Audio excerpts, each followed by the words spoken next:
Kabakaya. Alléluia. Moïse. Jésus-Christ, nous prions pour la parole dans sa gloire.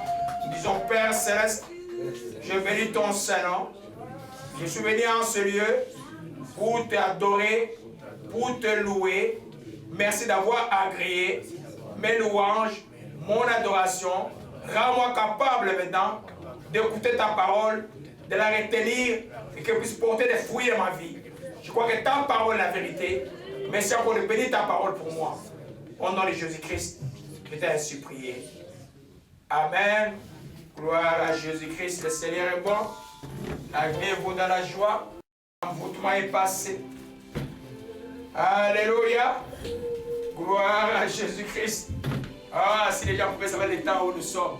Alléluia. Quand Dieu parle, il vous attend vous simplement d'être dans la foi et de rendre grâce. Alléluia. Les guerres sont finies, l'esprit les répète, les guerres sont finies. Vous savez, les gens comme ceux habitués à l'esclavage, quand la liberté commence, ils trouvent ça étrange, ils sont libres. Les gens sont habitués à lutter, à lutter, à lutter. Des fois, tu ne luttes plus. Des fois, tu entres dans le repos.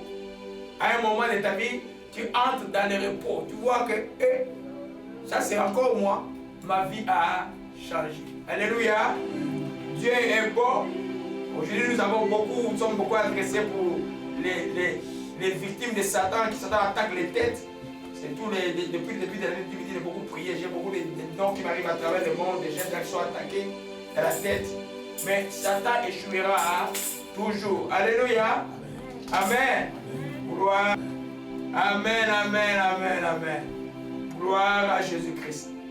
Amen. On a enseigné depuis le début de l'année sur le shalom, la paix. Parce que Dieu, tout ce qu'il nous annonce maintenant, c'est la paix. Même pour les nations que nous prions, on voit la paix. On voit que la liberté va être là, la délivrance va être là, le repos va être là. Alléluia. Les gens ignorent que Dieu ne dort pas. Mais Satan aussi ne se repose pas. Alléluia. Satan aussi ne se repose pas. Amen. Mais quand Dieu décide pour nous que nous soyons dans le repos, Satan est tenu loin de nous. Il attend un moment favorable. Alléluia. Amen. J'ai enseigné dimanche passé sur les 7 canaux, comment la paix arrive dans la vie de quelqu'un. Amen. On a vu que si tu n'as pas une relation avec Jésus-Christ, il n'y aura pas de paix. On a vu que la paix arrive par la connaissance de Dieu. Plus tu connais ton Dieu, plus tu vas être en paix. On a vu que plus que la connaissance ne servira à rien si tu n'obéis pas à Dieu. Si tu obéis à Dieu, ta paix va augmenter. On a vu aussi que nous ici, surtout nous de cette époque-là, sans la foi, nous n'avons pas de paix. On a vu Jérémie chapitre 17 qui disait simplement ceux qui se confient en Dieu, ils sont comme des arbres plantés près de courants dont les feuilles ne fleurissent pas. Même dans le désert, ils font quoi? Ils portent des fruits. On a vu que la paix arrivait en semant la paix autour de nous, que la paix arrivait aussi en pratiquant les œuvres de la justice. J'ai beaucoup insisté sur les nations. Une nation qui ne pratique pas la justice ne connaîtra jamais la paix. Ce qu'on appelle les rébellions naissent toujours des frustrations de l'injustice. Alléluia. Amen. Et puis finalement, on a vu que la paix arrivait en exploitant Jérémie 29, verset 11, que la paix arrivait par la prière. Alléluia. Amen. Maintenant, qu'est-ce que tu fais? Tu as pratiqué tout cela. Dieu t'a béni grandement. Tu es dans le shalom de Dieu. Amen. Tu es dans ce qu'on appelle le repos de Dieu. Amen. Tu es dans l'état de ton jubilé. Chacun d'entre nous a un temps où tu entres dans le jubilé, c'est-à-dire un temps où tout est en repos. Alléluia. Qu'est-ce que tu fais de ton temps de repos? Qu'est-ce que tu fais quand tu es béni spirituellement, psychiquement, physiquement, socialement, financièrement? Tu es dans un shalom complet. Qu'est-ce que tu fais? Alléluia. Tu vas être à ne rien faire ou tu as des choses que tu dois faire. Alléluia. Amen. Ça, c'est l'enseignement de sagesse, mes bien-aimés. Parce que beaucoup ont cherché le shalom. Ils ont trouvé le shalom. Mais quelques temps après, ils ont perdu tout le shalom. Alléluia. Amen. Je dis pour ceux qui cherchent le shalom extérieur, qui croient que l'argent peut faire le bonheur. Il y avait un monsieur qui s'appelait La Vigueur ici, là. Vous connaissez son histoire. la vigueur a gagné 5 millions, 7 millions de dollars ici, là, à la loterie. La vigueur s'est retrouvée 5 ans après, 100 $, cherchant l'aide sociale. Il n'avait pas le shalom. Parce qu'il n'avait pas le shalom intérieur. Il a reçu les choses extérieures et tout est parti. Alléluia. On a vu en 2008 beaucoup de gens qui avaient le shalom extérieur, beaucoup de milliardaires à la crise de 2008. Beaucoup se sont suicidés. Mais ceux qui avaient le shalom intérieur, mais quand l'extérieur est perdu, ils ont récupéré quelque temps après. Qu'est-ce que tu fais quand tu es vraiment dans le shalom? Si tu étais un juif, un autre juif, ça allait dire shalom, toi tu réponds, je suis, tu dis shalom à lequel moi je suis dans le shalom, lui aussi dans le shalom. Qu'est-ce que tu fais de ta paix intérieure, de ta paix psychique? Et tu restes dans ton coin en train de dormir, tu prends les vacances de 6 mois, tu vas en Floride, te pavaner sur la plage, sans rien penser. Non, non, non, non. Alléluia. C'est que nous allons voir aujourd'hui extrêmement important. Qu'est-ce qu'il faut faire quand on vit le shalom? Les choses que tu cherchais sont là. Ta vision de la vie, tu voulais être dans la vie, tu es dans ce travail-là. Ton mariage de la vie, tu es dedans. Les enfants que tu voulais avoir, tu es là. L'argent que tu voulais avoir, tu es là. Tu as tout ce que tu voulais avoir. Qu'est-ce que tu fais en ce temps-là? Qu'est-ce que tu vas faire? Alléluia. Amen. Beaucoup voient que la paix, ce que j'écrivais hier, la paix, shalom, est ce que l'homme recherche le plus. Nous cherchons tous d'avoir la paix. Quand nous prions, c'est pour avoir la paix. Nous devons définir le shalom comme un manque de guerre intérieure et extérieure. Tu as ce que tu désires. L'éternel, mon berger, tu ne manqueras de rien, tu ne manques absolument de rien, intérieurement et extérieurement. Alléluia. Amen. Mais il faut la vivre, quand on est dedans dans cet état, il faut la vivre avec sagesse. Sinon, tu vas être encore dans les troubles, pas longtemps. Alléluia. Amen.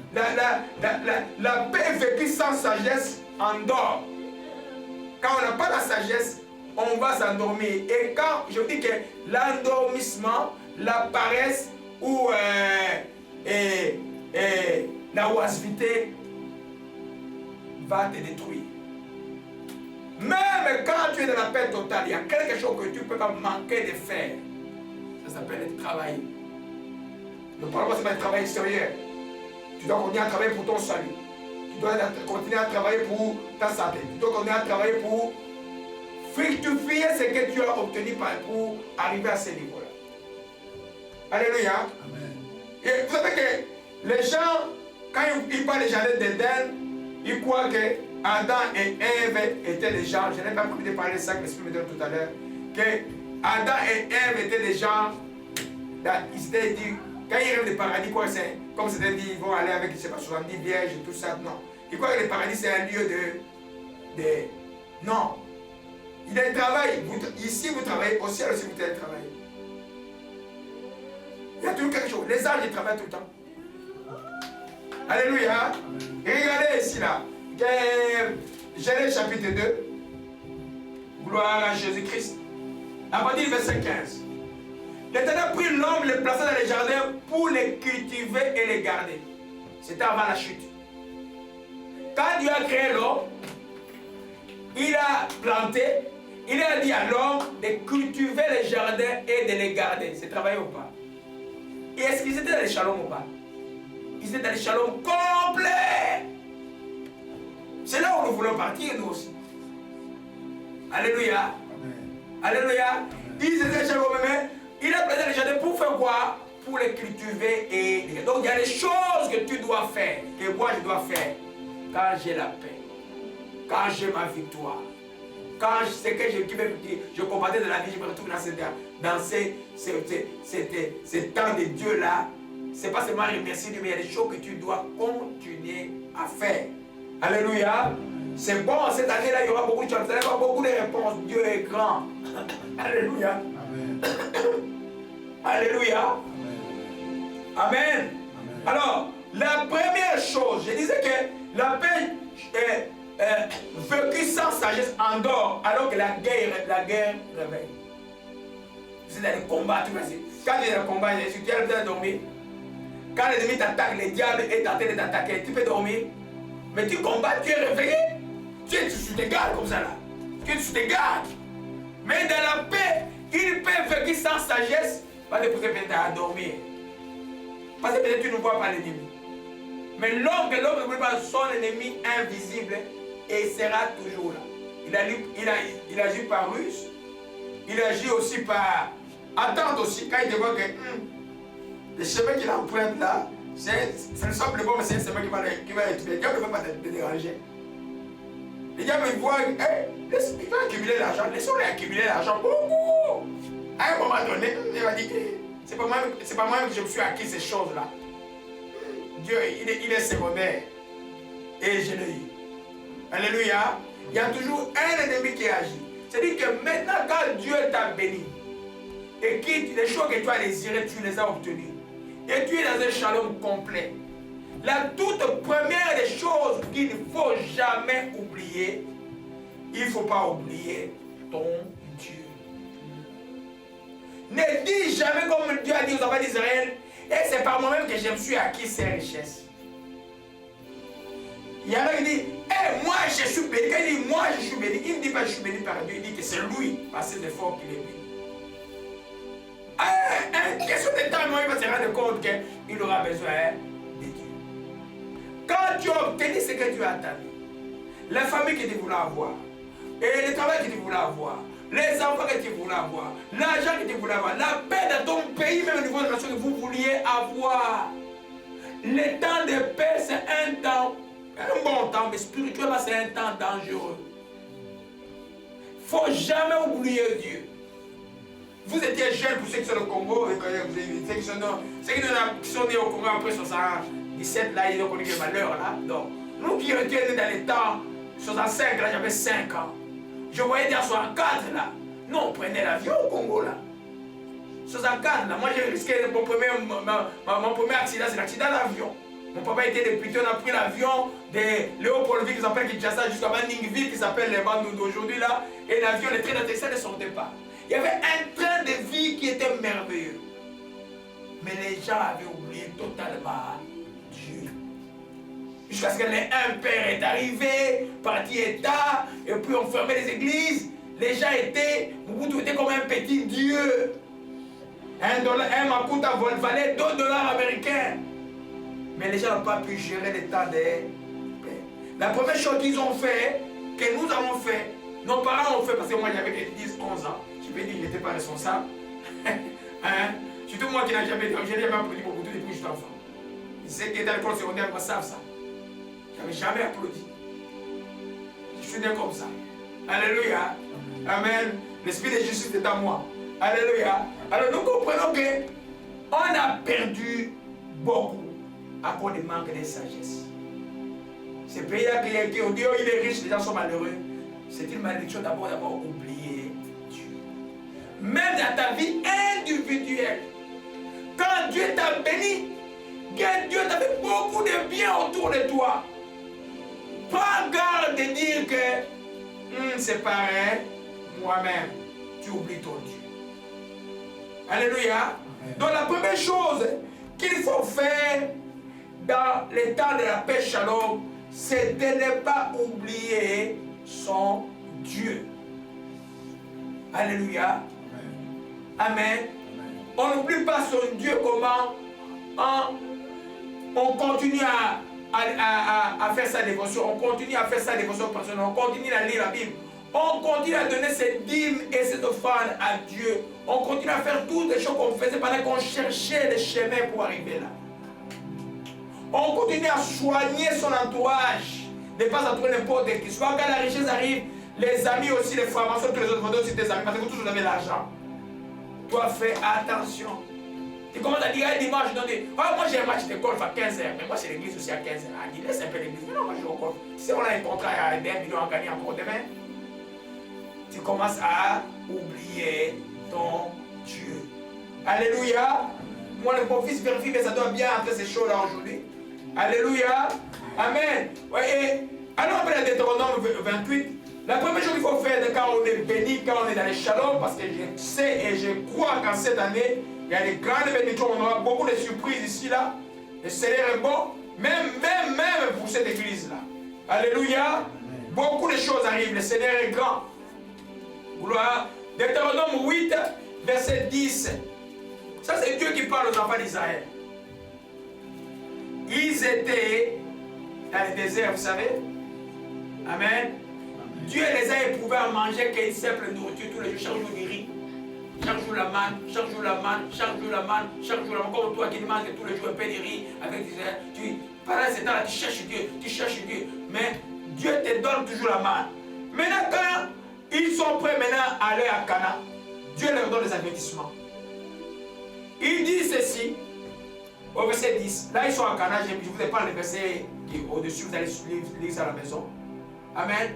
Il dit, lorsque tu mangeras, tu te rassasieras, tu béniras l'Éternel ton Dieu pour le bon pays qu'il t'a donné. Donc tu n'oublies pas d'abord de bénir Dieu. Garde-toi d'oublier ton Dieu au point de ne pas observer ce commandement. Alléluia. Je disais que le grand shalom, le risque c'est d'oublier Dieu. On va voir ça en détail.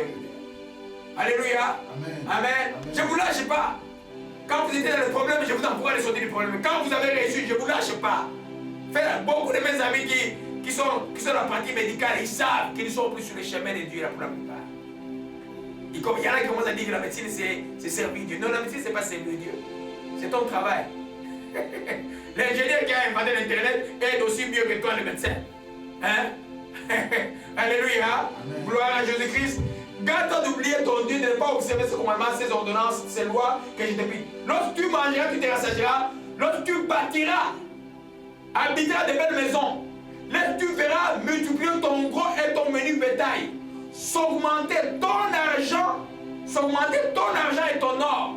S'accroître ce qu'il y a à toi. Parce que dans les shalom n'a pas un frein, il va s'augmenter. Alléluia. Amen. Prends garde que ton cœur semble que tu oublies l'éternel ton Dieu qui t'a fait sortir du pays d'Égypte et de la maison de la servitude ou de l'esclavage. Qui t'a fait marcher dans ces grands et déserts affreux où il y a des serpents brûlants, des scorpions ou dans les lieux arides sans eau, qui a fait jaillir pour toi de l'eau du rocher le plus dur et qui t'a fait manger dans le désert la manne inconnue de tes pères afin de t'humilier, de te prouver pour te faire ensuite du bien. Maintenant tu es dites que maintenant je suis dans l'ensuite du bien de Dieu. Mon désert est fini. Alléluia. Amen. Alors Dieu, il dit quoi? Garde-toi de dire à ton cœur, ma force et ma puissance m'ont acquis ces richesses. Alléluia. Amen. La richesse a cette tendance de faire oublier l'homme Dieu. Regardez ici. La chrétienté, quand elle a quitté le Moyen-Orient, et par l'Empire romain s'est répandue d'abord à ce qu'on appelle l'Eurasie, qu'elle a quitté l'Europe, et puis elle est arrivée ici, là. Après, elle est arrivée en Afrique. Alléluia. Mais ici, là, au début, ils allaient profiter beaucoup de la chrétienté, les règles de la chrétienté, de la loi, les règles de la chrétienté, de la justice, les règles d'équité de la chrétienté. Et ça a créé un développement. Aujourd'hui, les gens ont commencé à oublier Dieu. Je vous dis qu'à la fin des temps, ce côté sera pauvre, l'autre côté sera riche. C'est déjà commencé avec la Chine aujourd'hui. Vous comprenez un peu? Donc, les gens doivent comprendre que la chrétienté apporte le shalom, apporte l'abondance, apporte ces choses. Mais quand vous avez été béni, gardez-vous d'oublier. Aujourd'hui, je dis, quand je dis, oh, je me suis acquis par moi-même. C'est pas moi-même. Et non, c'est mon intelligence qui va produire cela. Non. Que tu sois intelligent. Moi, quand j'ai fait ma tête de l'Université de Montréal, j'ai dit, oh non, elle a dit ça, c'est sur YouTube, ou bien sur la bibliothèque là. Vous êtes 3e page, à mon Seigneur Jésus-Christ. À l'époque, là, c'était pas donné à tout le monde d'écrire cela. Hein? Alléluia. Donc, je n'ai pas eu honte de Dieu, c'est pourquoi je ne peux pas avoir honte d'un homme. Alléluia. Dieu qui t'a donné la richesse, Dieu qui t'a béni, il veut que tu continues à l'obéir. Parce que si tu as béni, c'est parce que tu l'obéis. Si tu as béni, voilà la génération des enfants d'Israël qui sont entrés à Canaan. C'est ceux qui ont désobéi? Non, c'est ceux qui ont obéi. Alors toi, tu dois garder ton obéissance de tout le temps comme notre père Abraham. La Bible dit dans Genèse chapitre 13, il était riche, très riche Abraham. Mais Abraham n'a pas eu une vie de désordre. Alléluia. Même quand il est allé chez la servante, c'est sa femme qui a amené la servante vers lui. Lui, il craignait son Dieu. Quand Dieu l'a éprouvé sur son fils, il dit, prends ton fils, va le sacrifier. Abraham n'a pas hésité.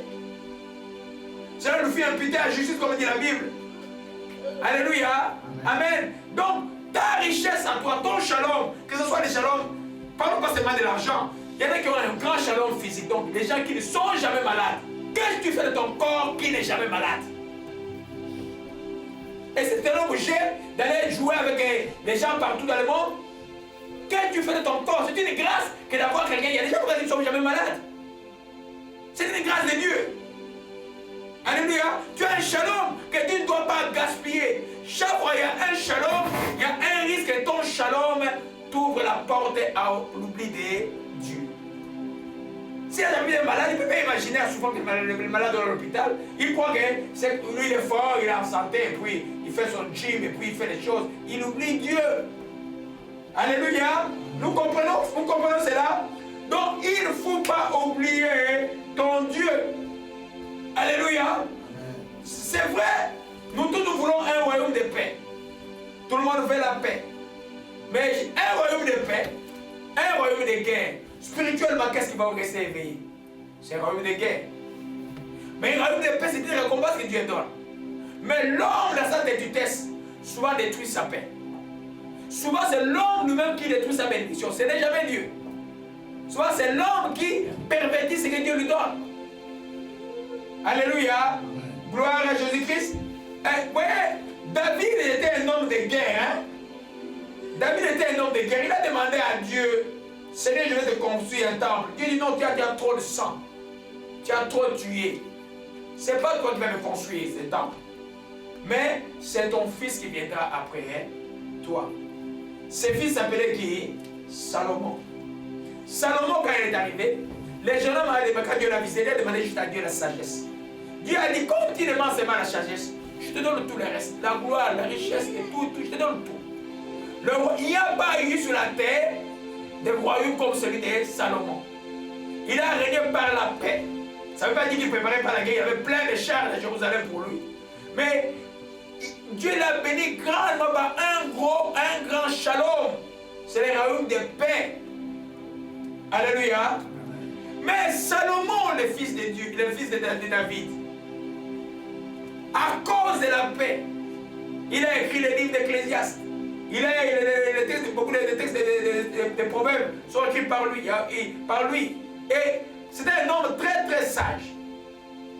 Mais le temps de la paix, de la oisiveté l'a conduit à faire des bêtises et beaucoup de bêtises. Il est arrivé à désobéir à Dieu.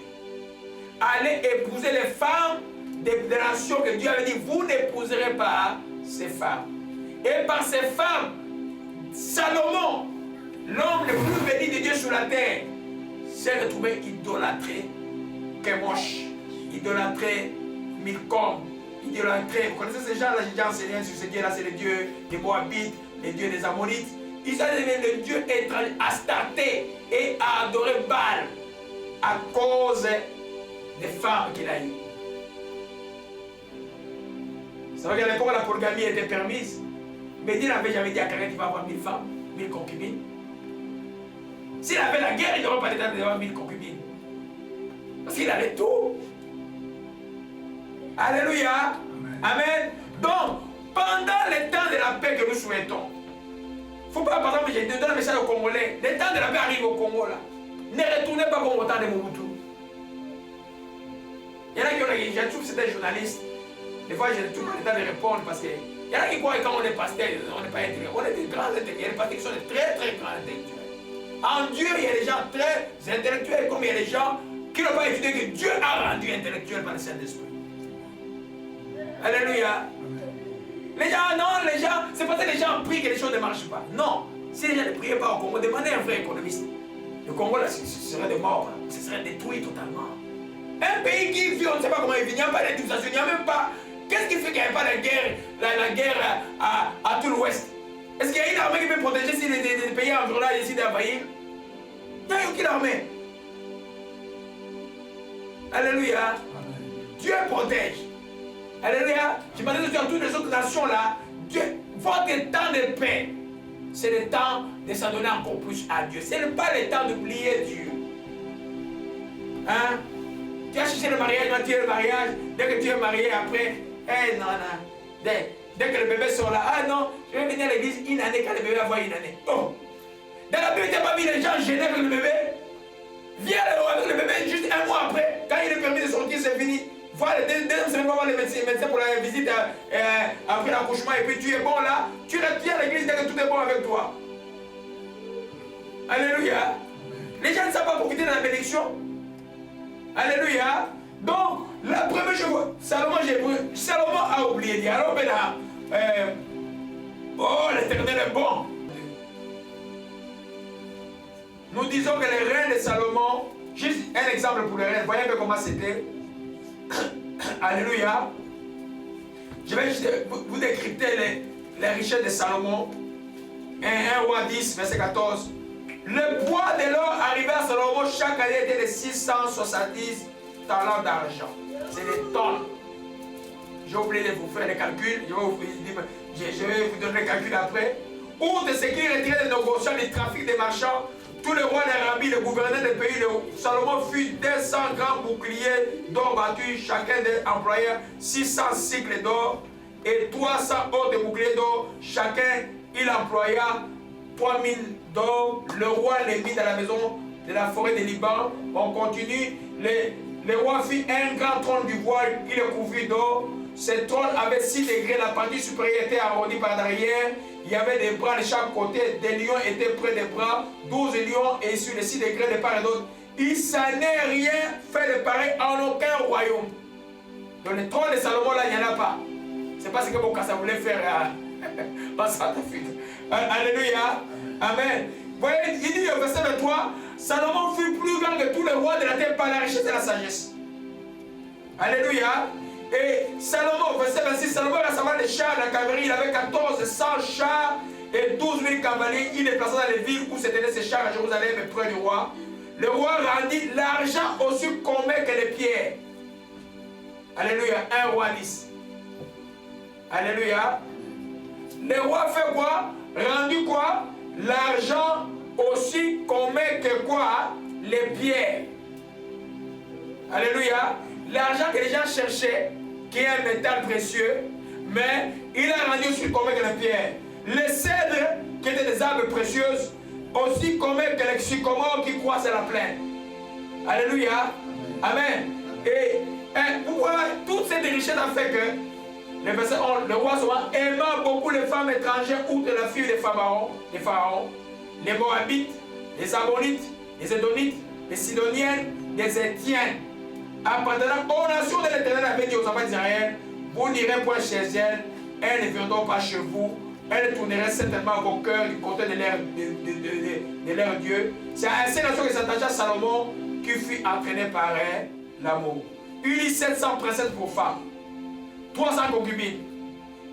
Ces femmes détournèrent son cœur. À l'époque de sa vieillesse, Salomon et ses femmes inclinèrent son cœur vers d'autres dieux. Son cœur ne fut plus tout entier à l'Éternel, comme l'avait été le cœur de David, son père. Salomon alla auprès d'Astarté, divinité sylvienne, auprès de Milcom, l'abomination des Ammonites. Salomon fit ce qui est mal aux yeux de l'Éternel. Il suivit point pleinement l'Éternel comme David, son père. Salomon bâtit sur la montagne qui était en face de l'abomination la plus grave, un haut lieu pour Kemosh, abomination de Moab, pour Moloch, l'abomination de Ammon. Donc, Salomon, l'homme béni, à cause de la richesse, la tranquillité qu'il avait, les guerres qu'il n'avait pas. Amen. Vous vous souvenez que David n'a épousé aucune femme étrangère. Vous savez ça? Lui là, il a épousé, pas les princesses, il a épousé les filles de ces rois-là qui étaient vraiment attachés à leur Dieu. Amen. C'était les filles étrangères. Il les a épousées. Alléluia. Ce qui fait que Salomon a gaspillé, a détruit son temps de shalom. Alléluia. Je disais qu'il ne faut pas oublier Dieu quand vous avez été béni. C'est le temps de s'attacher à Dieu. Lui, il a eu la paix. Il a eu tout ce qu'il pouvait avoir. Mais la paix, quand elle a, les grands shalom autour de toi, ont un risque. Le premier risque, c'est d'oublier son Dieu. Alléluia. Parce qu'il n'avait pas de guerre. C'est pourquoi, c'est bien ces jeunes deuxièmement les femmes, il proclame la salut toute la journée. Comment tu peux avoir 1000 femmes? Donc, c'est devenu une possession. Cet amour envers les femmes ont fait quoi? Ont incliné son cœur à sa vieillesse vers les dieux étrangers. Alléluia.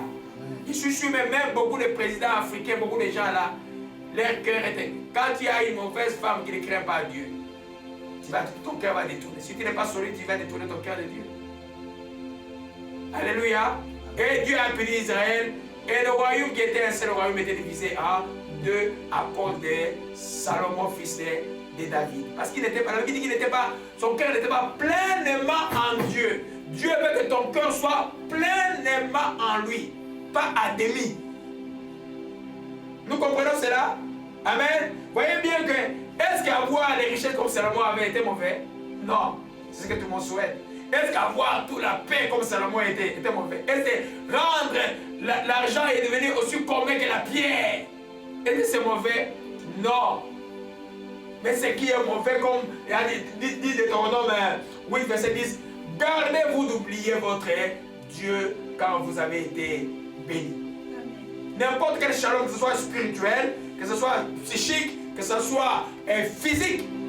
Amen, comme j'ai déjà dit, qu'ils ne sont jamais malades, gardez-vous d'oublier votre Dieu. C'est pourquoi le piège aussi des approchés de Dieu, quand seulement on souffre souvent dans nos pays, les gens prient parce que seulement ils souffrent, pas seulement ils souffrent. Donc la prière devait dire sans très souffrance, ce n'est pas bon. Il n'y a pas d'adoration la plupart chez nous là. Les gens juste demandent. Mais quand ils sont bénis, c'est pourquoi vous voyez les pasteurs, quand ils deviennent pasteur patron, il y en a qui deviennent qui ont des gros ventres, il y en a qui disent ah j'ai trop gêné dans ma vie, il y en a qui disent j'ai trop gêné dans ma vie, je ne gêne plus. Et puis finalement, les pasteurs aussi deviennent comme Salomon. Oh, il dit ça. Moi aussi je suis un homme. Ok? Ah, le pasteur est tombé, il répond moi aussi je suis un homme. C'est grave ça. Amen. Parce qu'à un moment donné, tout ce qu'il voulait avoir, il y en a qui ne se cachent même pas. Dieu a fait de moi ce que vous voyez là. C'est Dieu qui m'a fait de moi. Mais d'accord, continue à les craindre. Continue à obéir à Dieu. Continue à être exemple des autres enfants qui arrivent, qui sont dans la souffrance. Et quand Dieu va me faire souffrir, je me garderai d'oublier mon Dieu. Parce que cette année-là, je vais vous allez voir les choses. Il y en a qui vont avoir peur de ce que Dieu va faire pour eux. N'ayez pas peur. Avancez. Comme l'Esprit disait, quelqu'un a peur de pardonner. N'aie pas peur de pardonner. Pardonne, avance. Alléluia. Amen. Donc la première chose que nous devons faire quand le shalom est là, c'est simplement prenez garde. N'oubliez pas Dieu. Alléluia. Amen. Gloire à Jésus-Christ, que son nom soit béni. Vous voyez que même, je vais un peu compléter l'enseignement que j'ai beaucoup aimé en 2013, l'enseignement sur le livre d'Apocalypse. Quand vous prenez l'église de Laodicée, allons un peu dans Apocalypse chapitre 3, même les églises, hein, les gens commencent bien, ils jeûnent, ils prient. Quand l'église grandit, les gens commencent à trouver ça comme un... C'est normal, c'est comme un train qui avance de soi-même. L'église n'avancera jamais de soi-même. Alléluia. Ce n'est pas un procédé mathématique. Amen. L'église n'est jamais un procédé mathématique où tu as fait les formules. Quand j'arrive à un certain moment, il y a une constante qui va me conduire. Non, non, non, non. L'église, il faut toujours garder l'obéissance à Dieu. Apocalypse chapitre 3, verset 17. Alléluia. Amen. Gloire à Jésus-Christ. L'église de Laodicée, Jésus disait à cette église ceci, que je connais tes œuvres, que tu es ni froid ni bouillant, pas sur être fort ou bouillant, parce que tu es tiède. Tu es ni froid ni bouillant, je te vomirai de ma bouche. Parce que tu dis que je suis riche, je me suis enrichi, je n'ai besoin de rien. Hein? L'église d'Aoudé avait tout. Ils ont un grand bâtiment, la chair comme tout blanc comme un cercueil, je ne sais pas quoi là, plein de choses, les colonnes à l'église. Il y en a qui croient que les colonnes, quand on construit l'église avec de grosses colonnes, Dieu va être là. Non. Alors, même si tu vas répliquer le temple de Jérusalem dans ton église, ce n'est pas ça qui est le plus important. Le plus important, c'est que les hommes et les femmes qui complètent l'église soient les gens qui craignent Dieu. Alléluia. Et puis il dit, je me suis enrichi, parce que tu dis que parce que tu ne sais pas que tu es malheureux. Ça, Dieu dit, tu ne sais pas que tu es malheureux. Lui, c'est quoi, oui? Dieu dit que tu es malheureux. Tu es misérable, tu es pauvre, tu es aveugle et tu es nu. Alléluia. Le problème de l'Odyssée, c'est comme individuellement était le problème de Salomon. Ils ont été bénis par Dieu et ils ont arrêté de chercher Dieu. Ils ont arrêté de craindre Dieu. Alléluia. Quand tu vas être béni en cette année, et l'année prochaine, et l'année qui suit, parce que c'est beaucoup de choses qui vont arriver ces années-là. Alléluia. Garde-toi d'oublier ton Dieu. Amen. Garde, c'est dimanche, je prie, dimanche prochain, je ne prie pas. Oh, fais attention. Alléluia. Ces jours, oh, je suis très fatigué ce soir à la maison. Oh, tu en as pris beaucoup de fer là-bas, je vais un peu me reposer rapidement. Non. Mettez ton culte à la maison avec la famille, mettez ton culte, ton service à l'église, mettez ta vie chrétienne, que ta bénédiction ne soit pas quelque chose qui vient te couper les dieux. Ta bénédiction ne devient pas malédiction pour toi. Que ton shalom ne devienne pas malédiction pour toi. Il y a un enseignement que je donne qui s'appelle Neushtan. C'est-à-dire, Neushtan, c'est le serpent des reins que Moïse a érigé dans le désert. Quand les Israélites regardaient cela, ils étaient guéris. Après, cela est devenu une idole. Ils ont commencé à adorer cela. Tes richesses ne deviennent jamais ton idole. Alléluia. La première chose qu'il faut faire, c'est de ne pas oublier son Dieu. Alléluia. Est-ce que le shalom c'est mauvais? Non. Nous voulons dire que je fais le shalom complet. Mais je vais continuer à obéir à mon Dieu. Alléluia. Amen. On veut ce que Dieu, comme je disais à l'introduction de cet enseignement, le projet, c'est le projet de paix. Alléluia. Mais quand cette paix arrive, qu'est-ce que tu fais de cette paix? Je vous donne l'exemple du Congo. Quand on regardait au Congo, le Congo était prospère. Je m'appelle en 69. Mon oncle venait me prendre avec une voiture Renault 4 de l'époque. Et on roule. Mais c'était pas les Congos qu'on voit là aujourd'hui. 69 là. Mais après les gens ont oublié Dieu. Ils ont croyé que les richesses les amèneraient, mais les Congos ont des problèmes à cause de cette malédiction là. La manière dont tu gères ta richesse pendant que Dieu te bénit, te gardera encore un peu. Parce que Dieu n'a pas de mesure de te bénir. Dieu n'a pas cessé de bénir Abraham jusqu'à son extrême vieillesse. Ce n'est pas un problème pour Dieu de te bénir grandement jusqu'à l'extrême vieillesse. Ce n'est pas un problème. Toi, crains Dieu. Alléluia.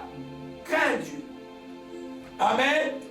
La deuxième chose, oh mon Dieu,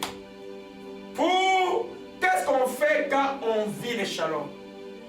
Ce que Dieu attendait de Dieu est arrivé. Je répète encore, ton mariage est arrivé, ta famille est arrivée, tes enfants sont arrivés, ton travail est arrivé et ton ministère est épanoui. Dieu est dans le plan que Dieu t'a dit, le projet de paix, tout le projet de paix dans ta vie s'accomplisse. Qu'est-ce que tu fais? Amen. La première chose, j'ai dit, il ne faut pas oublier ton Dieu. La deuxième chose, il faut continuer à l'adorer lui seul. L'adorer lui seul. Quand on parle de l'adoration, ça veut dire que le respect absolu doit être à Dieu. L'adoration appartient à Dieu. Ton amour absolu, tu ne peux pas aimer quelqu'un, ta bénédiction, plus que Dieu. Vous comprenez cela? Tu ne peux pas aimer ta situation et même ton pays plus que Dieu. Ça devient de l'idolâtrie. Quand quelque chose ou quelqu'un, ou une circonstance, ou même ta philosophie, ou même ton intelligence, tu crois que c'est au-dessus de Dieu, tu deviens idolâtre.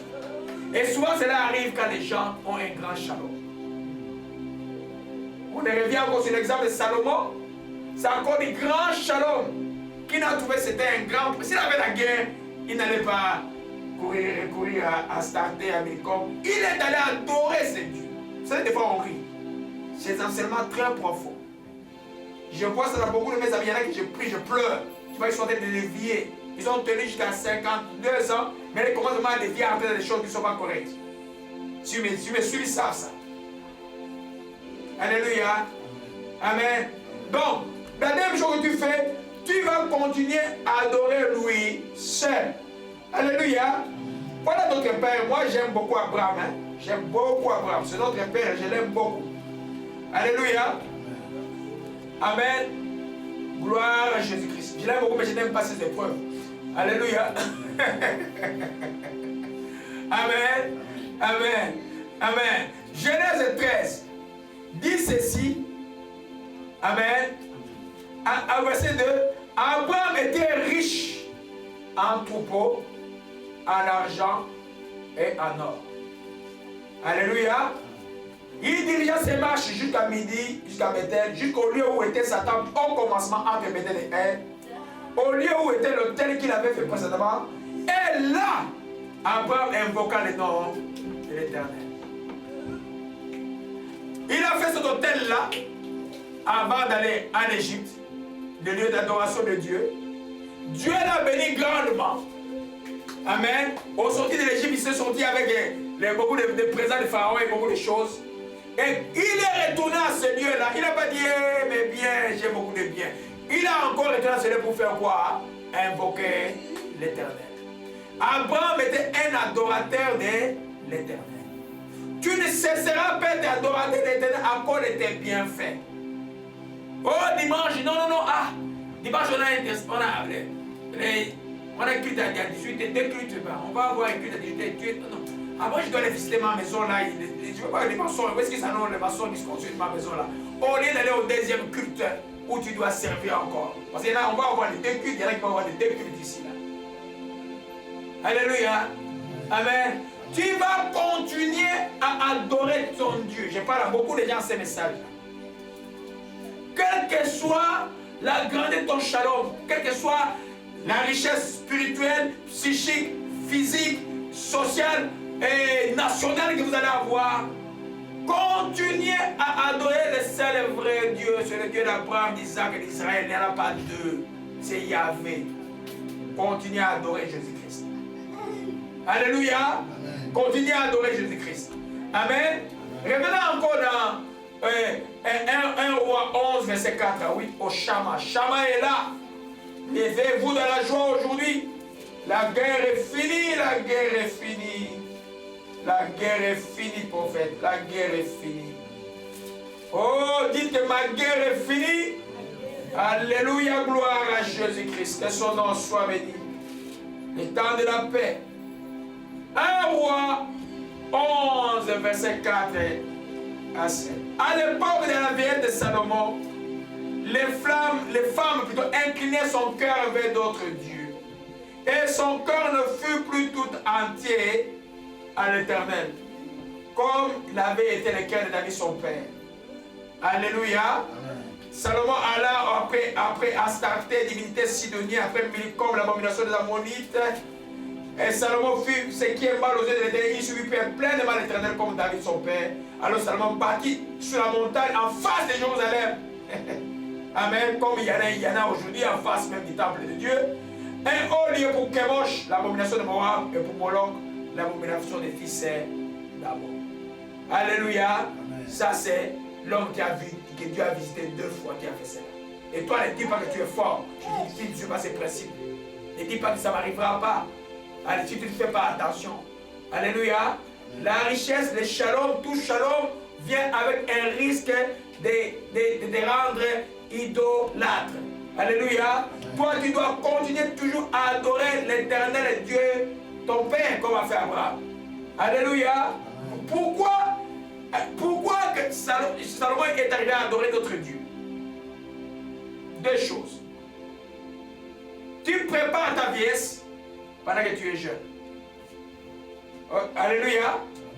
Lui qui était le sage de Dieu, en épousant les femmes sidoniennes, il ne peut pas s'imaginer, à la vieillesse, là, le vieux, moi, tu sais, même ton papa, quand il est vieux, tu peux le conduire facilement en Christ. Le vieux devient comme des enfants. Vous comprenez ça? Oh non, mon papa est sorcier, va le conduire en Christ, il est vieux maintenant, il est comme un enfant. Parle-lui, amène-le en Christ. Alléluia. La vieillesse, c'est on a comme un affaiblissement par rapport à ses convictions. Alors lui, là, il était incliné vers ses femmes. Les femmes l'ont entraîné à cause vers d'autres dieux. Alléluia. La première chose, c'est ça. La deuxième chose qui a conduit Salomon, Dieu a interdit de ne pas s'associer à ces peuples-là. Les mauvaises compagnies corrompent les bonnes messes. Oh non, moi je vais épouser un musulman, je vais être ok. Oh, moi je vais épouser un bouddhiste, je vais être ok. Oh, moi, non, je vais épouser une africaniste. Hein? Elle est seulement intellectuelle, elle est africaniste, je vais être ok. Les mauvaises compagnies corrompent les bonnes mœurs. Amen. Il ne pouvait pas s'imaginer que tranquillement, insidieusement, son cœur était incliné vers d'autres dieux. Alléluia. Et il a dit qu'il l'entraînait. On l'entraîna à adorer d'autres dieux. Qui pouvait les aider? C'était des princesses. Les gens qui adoraient Salomon ne pouvaient même pas parler parce que les rois, quand ils parlent, ils disent qu'est-ce que tu dis? Tu ne dis rien. Alléluia. Donc, 1 Corinthiens 15, verset 32 dit, ne vous y trompez pas, les mauvaises compagnies corrompent les bonnes maîtres. Qui peut pas dire que tu vas t'asseoir avec les ennemis chrétiens? Amen. Et croire que tu vas être bon demain.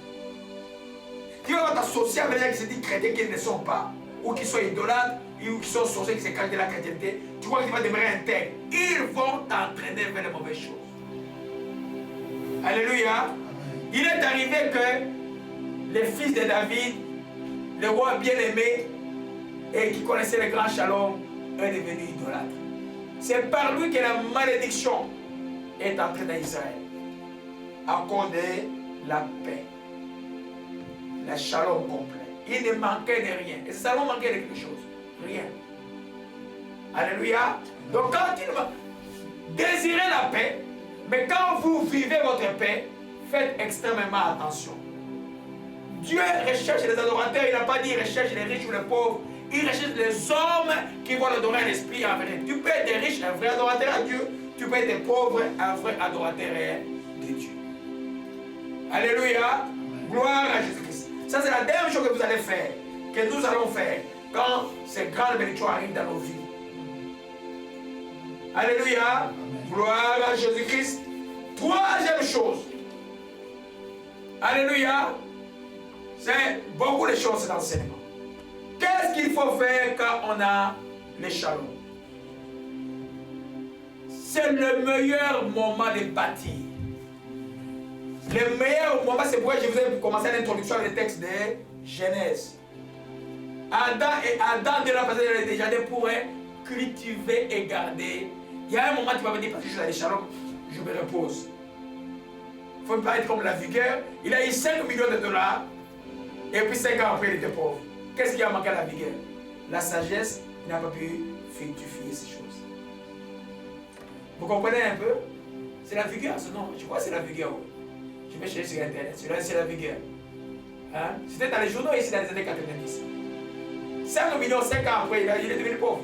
Il se demandait l'aide sociale. Hein? Alléluia.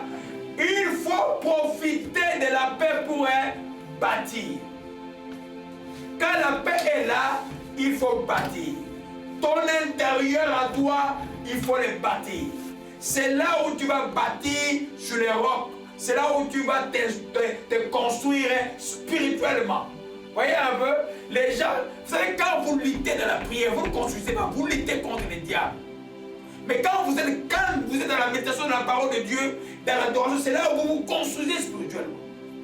Quand vous priez souvent en langue, ce n'est pas souvent la prière de combat, c'est souvent l'adoration. La Bible dit que celui qui prie en langue, c'est construit lui-même. Alléluia. Gloire à Jésus-Christ. On va venir sur le plan spirituel après. Donc, pendant la paix, que ce soit au niveau individuel, au niveau familial, au niveau relationnel, au niveau national, profitez de bâtir. Quand vous allez au Congo, où en 70, un écoutant valait 2 dollars américains, ces gens-là n'ont pas bâti. Les constructions que les Belges avaient laissées, c'est les mêmes constructions, à part les grands palais du peuple, les barrages d'Inga. Il faut remercier Mobutu pour ces quelques réalisations. Et ceux qui ont subi, qu'est-ce qu'ils ont fait? Absolument rien. Aujourd'hui, ils veulent avoir 24 provinces où il n'y a pas des endroits où ils vont habiter. 24 provinces où vous n'avez pas construit, vous n'avez rien fait. C'est vraiment, c'est incroyable ce qui se passe là-bas. Je suis obligé de parler parce que c'est un message qui est posé sur les nations. Pendant la paix, bâtissez. La Chine a connu la paix, ils ont profité, ils sont païens, mais ils ont profité de leur paix depuis Mao, ils ont construit. Spirituellement, en toi, quand il y a la paix, c'est là où tu connais bien ton Dieu, tu construis l'intérieur, tu te construis spirituellement. Relationnellement dans les familles, quand il y a la paix, ce n'est pas le moment de regarder les histoires, les films, tout ça. C'est le temps où vous construisez, vous consolidez les fondations. Alléluia. Amen. Pendant la guerre, des fois c'est difficile, il ne faut pas être comme Néhémie. Il construit et puis il y avait d'autres avaient les armes où surveiller. Non, ça c'était difficile. Néhémie a reconstruit les temples difficilement. Ce n'est pas dans les Shalom qu'il a construit et reconstruit. Salomon a construit le temple et le palais royal dans le Shalom. 20 ans de construction. Alléluia. Amen. Vous comprenez que c'est tellement important pour les enfants de Dieu que le temps de la paix, ce n'est pas le temps de la oisiveté. Non, je vais en vacances. Non, c'est le temps de profiter, de bâtir et de construire. Parce que même dans les cieux, le travail sera là. Et Adam et Ève cultivaient avant qu'il y ait la chute. Dans les cieux, vous ne savez pas comme ça. Là. Vous allez adorer Dieu, vous allez aussi travailler.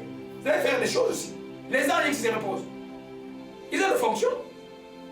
Le ciel n'est pas statique. Le ciel est dynamique, c'est la vie au ciel. Même les chérubins devant Dieu, c'est pas comme ça. Il fait tchic, tchic, tchic, comme la lumière, il bouge. Alléluia. Oh, gloire à Jésus-Christ. Allons dans 2 Chroniques 14. Oh, gloire à Jésus-Christ. 2 Chroniques 14. Le temps de la joie est là. Beaucoup de joie.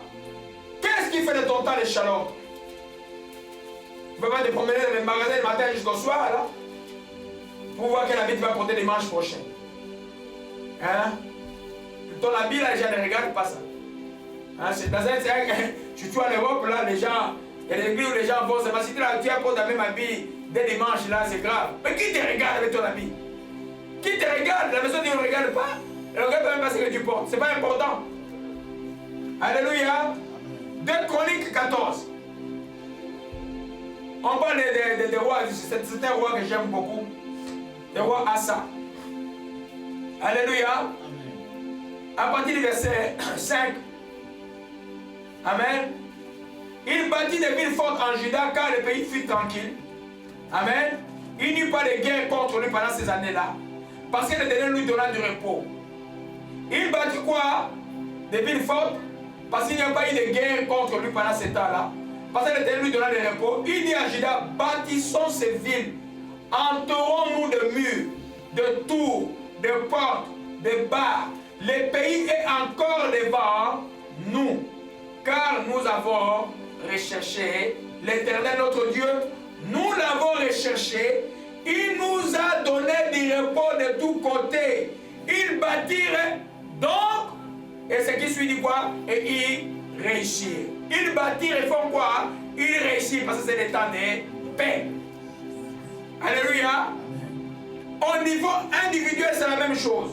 Amen. Au niveau individuel, spirituellement par exemple, je vais revenir sur ça après. Amen. Spirituellement, commençons par ça. Amen. Amen. Alors on va dans Matthieu chapitre 7. On va revenir sur Matthieu chapitre 7. Le temps de paix, ce n'est pas pour gaspiller de l'argent. Le temps de paix, ce n'est pas pour le plaisir et le plaisir de danser les tomboles des histoires inutiles.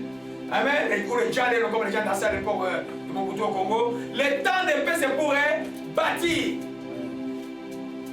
Alléluia. C'est pour bâtir. Et en Matthieu chapitre 7, verset 24.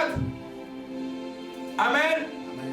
C'est pourquoi on est là tous, Matthieu 24, et Matthieu 7, verset 24. Amen. Nous sommes à la 4e raison, la 4e chose à faire quand on vit le shalom, quand on est dans la paix, quand on ne manque de rien. Amen. Amen. Matthieu chapitre 7, verset 24. C'est pourquoi quiconque entend ces paroles que je dis et les met en pratique est semblable à un homme prudent qui bâtit sa maison sur les rocs. La pluie est tombée, les torrents sont venus, les vents ont soufflé, se sont jetés contre la maison. Elle ne peut tomber parce qu'elle est fondée sur les rocs. Quiconque entend ces paroles que je dis ne les met pas en pratique, ça va à un insensé qui bâtit sa maison sur les sables.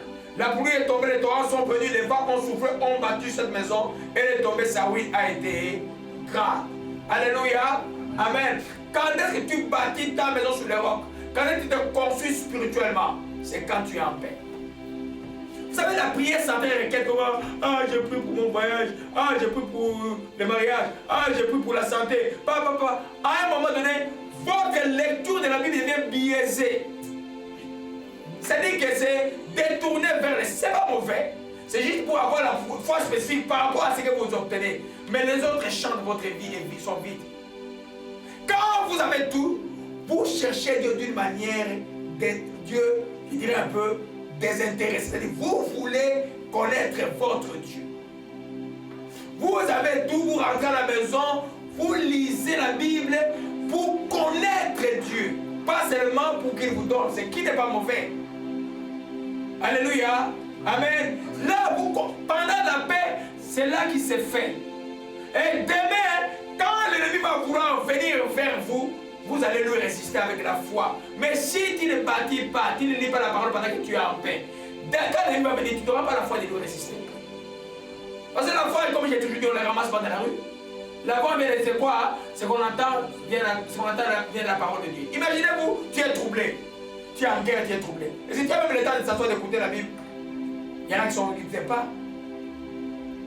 Alléluia. Amen. Donc, spirituellement, pendant on se construit. Pour ceux qui prient en langue, tu es à la maison, tu prends un temps d'adoration, l'Esprit t'amène en priant, l'Esprit même pendant 2 heures, 3 heures. Tu t'es construit sans rien attendre de Dieu. C'est pendant que c'est temps de shalom que les vraies adorations seront comme on a vu tout à l'heure. Alléluia. Donc, le roi Asa a été tellement intelligent, la paix qu'il a eue, il dit, je ne vais pas perdre mon temps. Quand tu es en paix, ne perds pas ton temps. Bâtis. Quand tu as un shalom spirituel, un shalom financier, c'est pendant la paix que tu peux faire ça d'investir. Sinon, tu ne vas pas investir. Alléluia. Pendant la paix, tu fructifies ta paix. Tu bâtis. Alléluia. Gloire à Jésus-Christ. Donc, le roi a fait quoi? Il dit qu'ils bâtirent donc et ils réussirent parce qu'ils avaient la paix. Alléluia. Amen. Salomon, qu'est-ce qu'il a fait? Sa paix à lui, il a gaspillé. Il a eu la sagesse bien sûr, mais il est un malin terminé. Alléluia. Amen. Il est fini idolâtre. Alléluia. Amen. Là, on ne va pas dire que Salomon n'a pas bâti. Il était un grand bâtisseur. Il a fait cela. Mais il a défailli à ce qu'on appelle le premier et deuxième principe. Il a oublié Dieu et il n'a pas adoré Dieu seul. Donc ça doit être les trois là. Il ne faut pas oublier Dieu. Il faut continuer à adorer Dieu. Il faut profiter de ce temps de paix pour bâtir. Spirituellement, tu bâtis. Par la connaissance de ton Dieu. Il y en a des livres chrétiens bien inspirés par les enfants, des vrais serviteurs de Dieu. C'est quand tu es en paix que tu les lis. Hein? Il y en a qui ne lisent même plus. La Bible, tu la lis très bien. Quand tu es vraiment en paix, pendant des temps de repos, tu profites de connaître ton Dieu. Tu te consultes spirituellement. Alléluia. Au niveau des nations, c'est la même chose. C'est pareil que vous avez la paix. Au lieu d'aller danser, chercher à continuer à corrompre les gens, construisez. Construisez la nation. Parce que la guerre fait sortir de l'argent pour autre chose. Alléluia. Amen. On va voir le 4e principe. Amen. Pendant la paix, c'est pendant la paix qu'on est toujours au 3e. C'est pendant la paix qu'on est créatif. Alléluia. Pendant la paix, on est créatif, on est proactif. Alléluia. Et alors que pendant la guerre, on est forcé de réagir. La guerre aussi on crée, mais c'est une création forcée. Pendant la guerre mondiale, l'Allemagne avait plus inventé n'importe quel pays parce qu'ils étaient forcés d'inventer des choses pour gagner la guerre. Les V8, tous ces fusées, la fusée qui est montée là, venait de la technologie allemande de l'époque. Mais pendant la paix, on est créatif. La seule différence que pendant la paix, il faut que ta volonté, tu n'es pas forcé, mais ta volonté doit être là. Alléluia. Tu dois vouloir changer pendant la paix. Construire pendant la paix. C'est toi qui veux. Pendant la guerre ou quand tu es attaqué spirituellement, tu es forcé de réagir sinon tu vas mourir. Les pays sont forcés de se défendre parce qu'il va être détruit. Alléluia. Mais pendant la paix, La créativité, elle est volontaire. Amen. C'est toi qui veux aller de l'avant, qui veux profiter de ta paix. Amen. Beaucoup aiment être forcés. Beaucoup de chrétiens aiment quand une bombe est tombée dans la maison, ou bien rentrer la main au pied, c'est terrible. Ah, la prière commence, ah, les démons commencent à chasser. Mais être en paix, il dit, aujourd'hui je vais faire de mon Dieu. Je vais adorer mon Dieu toute la journée. Je vais prendre le temps de louer Dieu. Je vais prendre le temps de lire la parole avec plaisir. Sans guerre, en regardant la montre. Oh, j'ai fait 15 minutes de séance. Beaucoup ne font pas ça. Alléluia. Amen. Nous comprenons ce que je dis que pendant la guerre, je répète, on est forcé de réagir. Pendant la paix, c'est seule ta volonté qui va. C'est pour beaucoup de failles pendant la paix. L'homme aime qu'on le force. L'homme qui a des choses, qui le pousse à la fin, il voit le danger est plus court. Mais Dieu, des fois, ne veut pas ça. Dieu veut que l'homme aime volontairement avancer. Alléluia. Qu'est-ce que tu fais dans ton temps de paix? Alléluia. Donc n'utilisez pas votre temps de paix pour créer des guerres inutiles. Il y en a, tu es en paix. Au lieu de consolider ta paix, tu cherches encore des guerres. Spirituellement, comment chercher des guerres? Les choses qui te concernent, toi, tu vas rentrer dedans.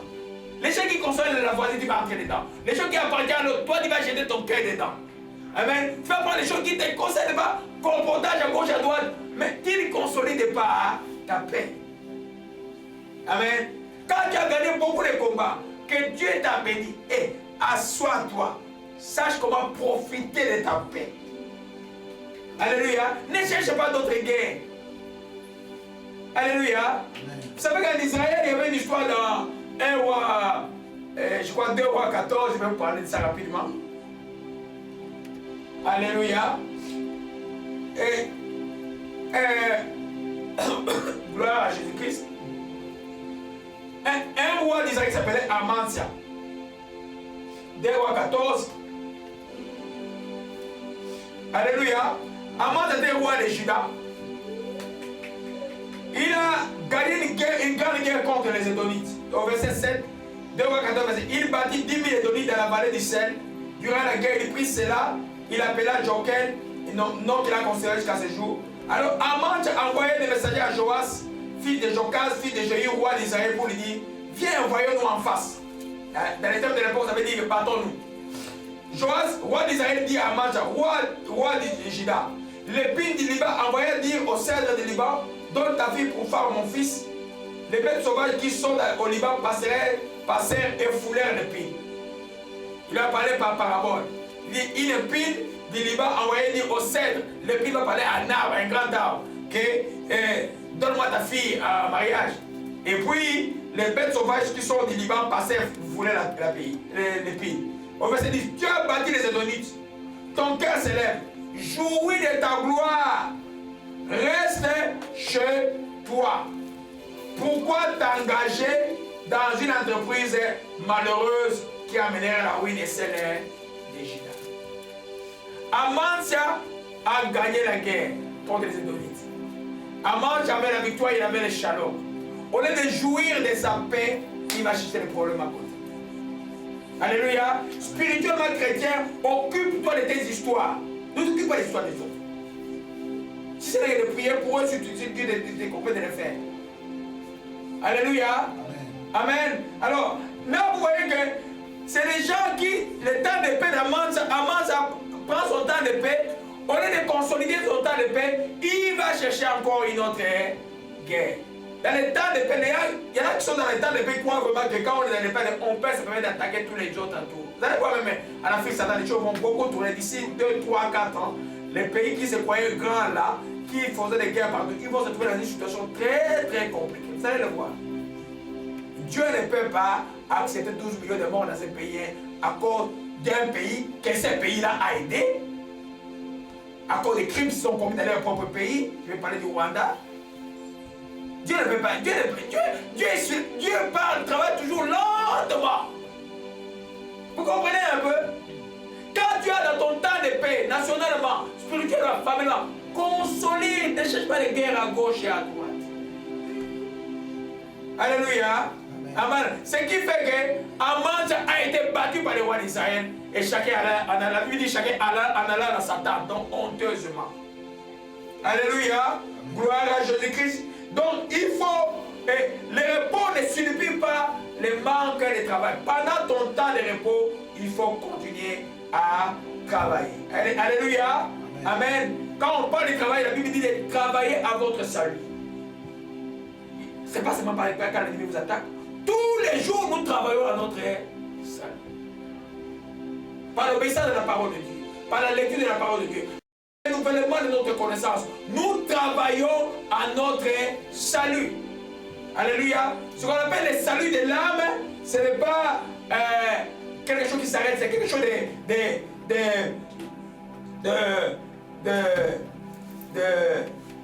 c'est quelque chose de permanent. De permanent. Alléluia. Tu ne peux pas dire, je vais arrêter de travailler à mon âme aujourd'hui, je vais me reposer pendant une semaine. Tu vas te retrouver en arrière. Alléluia. Vous savez que hier et samedi, l'Esprit m'a dit, va suivre ton enseignement sur l'Apocalypse. J'ai suivi l'enseignement sur Spirit, c'est comme si ce n'est pas moi qui l'avais pas enseigné, c'est pas bon. Regardez un peu. C'est-à-dire que ce n'est jamais donné à Dieu. Il faut la lecture, reprendre les enseignements, même pour moi-même, c'est extrêmement important. C'est pour ça que tu gardes la connaissance de Dieu. Paul dit aux églises, je le répète, répéter un enseignement, ce n'est pas un anathème. Quand votre pasteur vient avec un enseignement, le même enseignement par là, toi, ne dis pas qu'il est à court. Non. Si vous n'avez pas compris, selon le Saint-Esprit, il ne doit pas passer jusqu'à ce que vous compreniez ce qu'il va enseigner. Alléluia. Gloire à Jésus-Christ. La quatrième chose qu'il faut faire quand on est en paix. On revient sur l'autre texte de Chroniques 14. Alléluia. Amen. Vous voyez que le roi Asa, pendant la paix, il a construit quoi? Il dit, bâtissons cette ville, entourons-nous de quoi? De murs, des portes et des barres. Pourquoi le mur, les portes et les barres? C'est pour préparer la guerre. Alléluia. Pendant la paix, tu prépares la guerre. Spirituellement aussi, c'est pendant la paix que nous forgeons nos armes spirituelles en vue d'une éventuelle guerre qui s'est déclencher contre nous. On ne sera pas plus dépourvu. C'est pendant la paix que tu forges et que tu connais Dieu, que tu construis ta foi. C'est pendant la paix. Moi, dit pour les chrétiens d'Occident et nous qui sommes ici là, tu vois les gens, les dieux bibliques, les gens ne viennent pas. Connaître Dieu, les gens ne veulent pas. Les gens qui sont... Peter hier, il m'a envoyé un papier que je vous ai envoyé. Un couple a été brûlé au Pakistan, un couple chrétien, brûlé vif, à cause d'un papier de Coran que la femme et la jeune fille a nettoyé. Ils ne savaient même pas lire, ils ne savaient même pas que c'était le Coran. Son père était mort, il a nettoyé juste un papier, il a dit, elle a blasphémé contre le Coran. On les a brûlés vifs.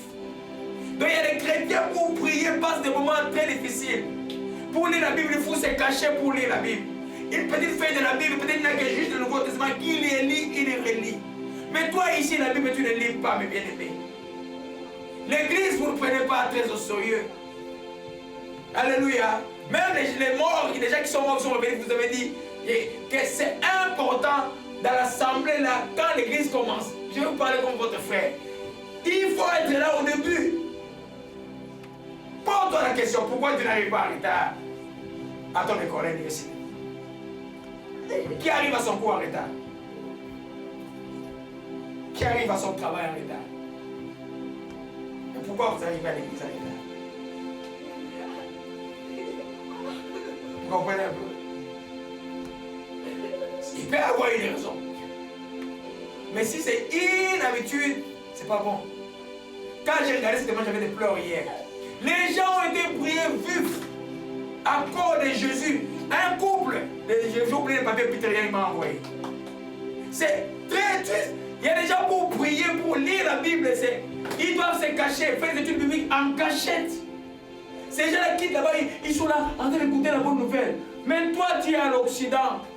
Ton grand-père a été chrétien, il dit ah, l'église c'est pour les grands-papas. Regarde l'église au Québec, tout le monde a déserté l'église. Amen. Ah non, même si c'est l'église catholique, même il y a d'autres églises aussi. Alléluia. Il y a des choses que moi j'ai appris à l'église catholique. Parce que donner à Dieu, je ne l'ai pas appris dans l'église charismatique. Donner en secret à Dieu, je l'ai appris à l'église catholique.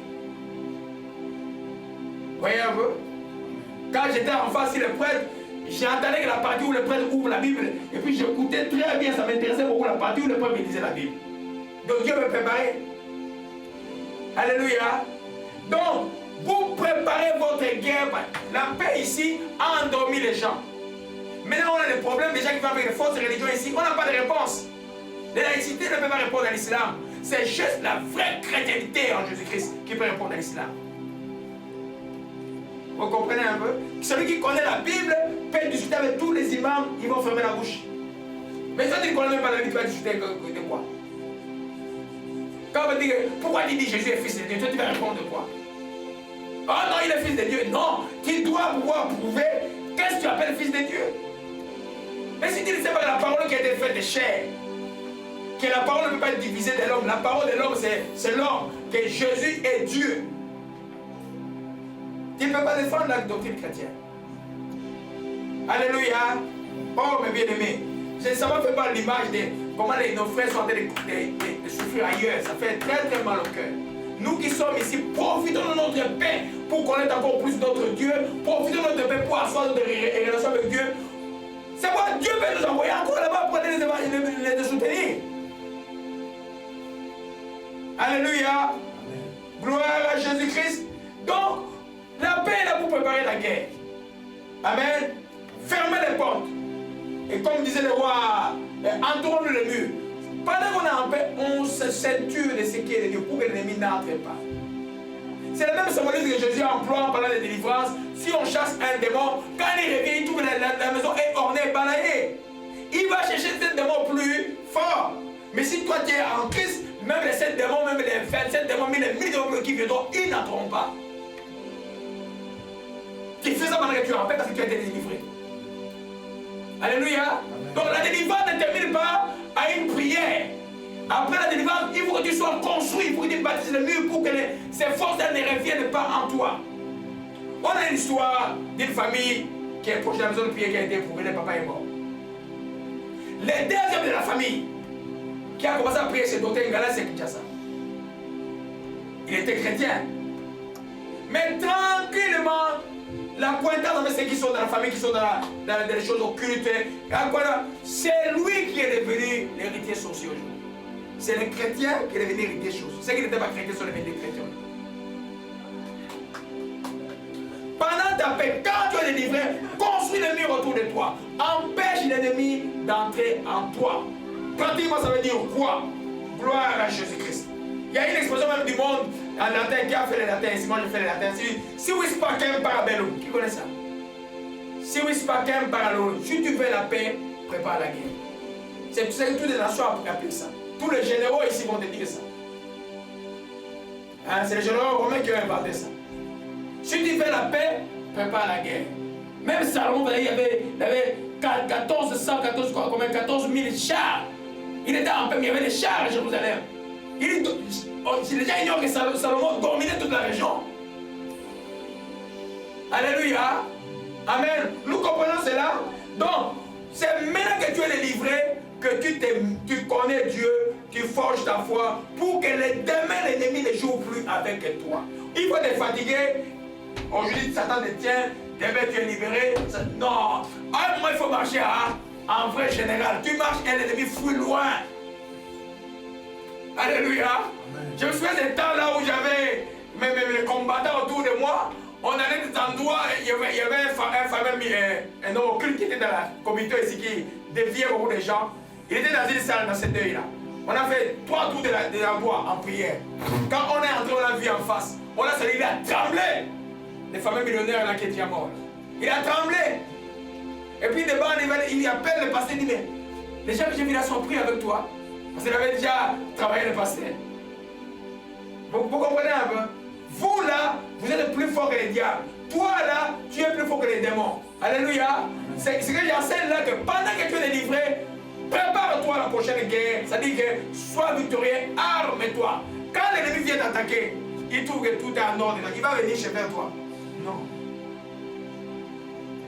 Une dame à l'époque, Je crois qu'elle voulait elle m'a vu un dit, papa, j'ai vu un rêve, c'était en 90. Mais chez toi là, il y avait des militaires, des armées autour de toi. Personne ne pouvait entrer. J'ai dit, ah, tu as vu ça? Peut-être que tu étais venu essayer, hein? Alléluia. C'est pas que tu as... Alléluia. Parce que la protection par la gloire de Dieu. Comment tu peux te protéger de la gloire de Dieu? C'est pendant que tu es en guerre et pendant que tu es en paix plutôt. Une vraie adoration pendant qu'on est en paix. Parce que dans la guerre, on lutte, on fait des combats. Mais l'adoration, on est dans la tranquillité devant Dieu. Alléluia. Gloire à Jésus-Christ. Pratiquement, mes bien-aimés. Spirituellement, on demeure vigilant, je vous l'ai dit, dans les principes chrétiens. Prenons l'exemple de la foi. Alléluia. 1 Pierre 5, verset 9.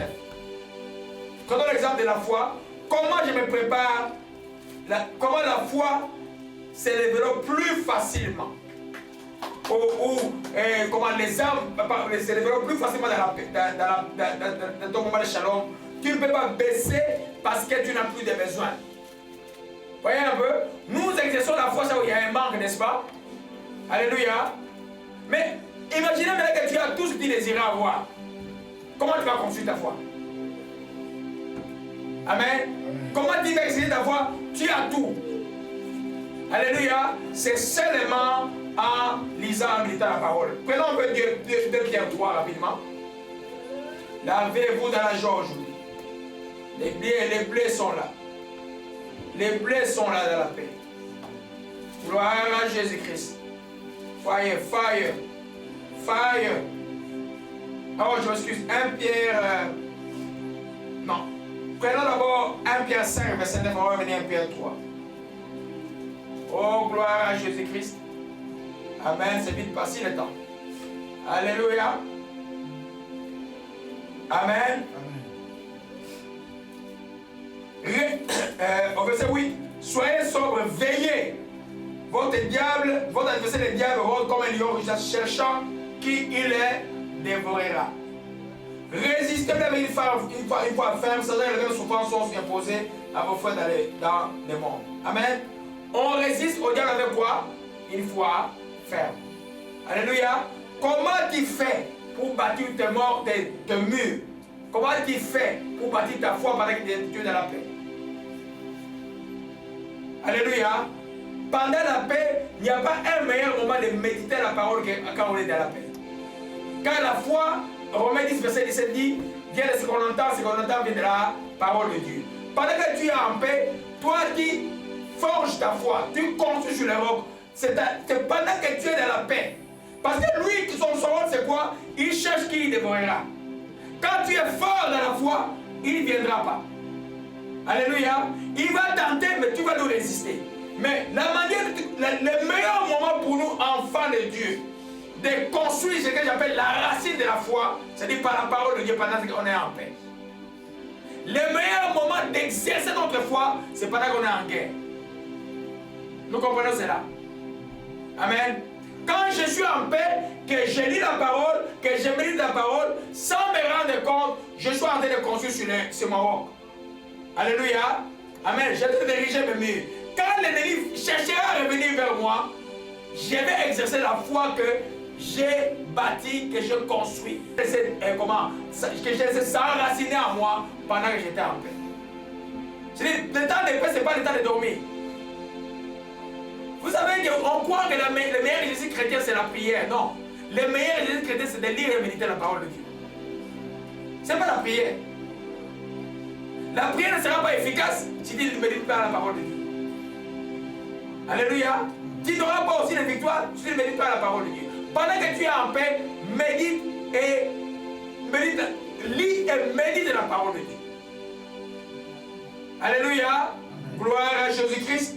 Donc, quatrième chose, pendant la paix, on prépare la guerre. Sur le plan national, il y a des gens qui connaissent des paix, au lieu de construire une armée, ils ne construisent pas l'armée.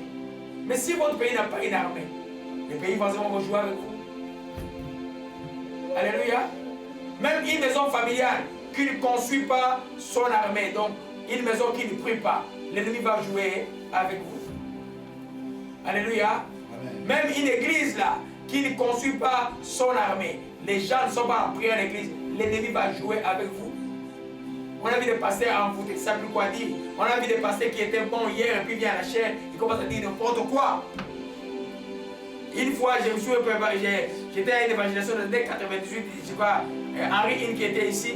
Il y a un frère qui est allé interpréter. Les frères en plein rayon, ils ne pouvaient plus parler.